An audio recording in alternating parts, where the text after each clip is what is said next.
साथीहरू सबैलाई स्वागत छ हाम्रो यो फर्स्ट भिडियो हो। आज चिकन ललिपपको रेसिपी म्यारिनेट गरेर फ्राई गर्नलाई छोड्दैछौँ। फ्राई हुँदैछ। आफूलाई कतिको फ्राई गरेर खान मन छ त्यही अनुसारको फ्राई गर्ने।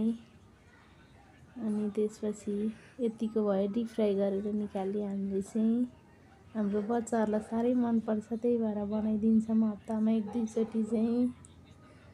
अनि यो पनि फ्राई हुँदैछ, अर्को पनि यो पनि डिप फ्राई भइसकेको छ। अनि निकाल्दैछौँ।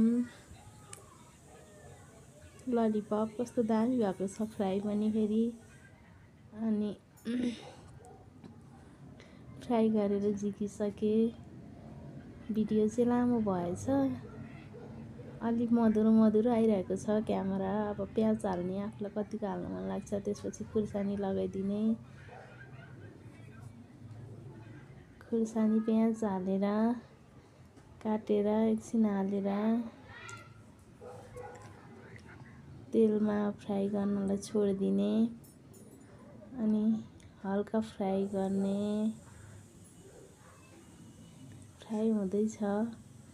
फ्राई गरिसकेपछि हल्का फ्राई गर्ने, धेरै पनि हैन, रातो बनाउने पनि हैन। यसलाई हल्का मात्रै फ्राई गरे। त्यसपछि chilli sauce, soya sauce, tomato sauce चाहिँ रेडी भएर ललिपप राखिदिइसकेको छ। अनि त्यसपछि एकछिनसम्म चलाइदिने।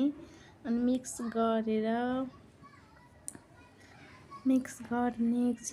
गरेर अनि स्वादअनुसारको नुन राखिदिने।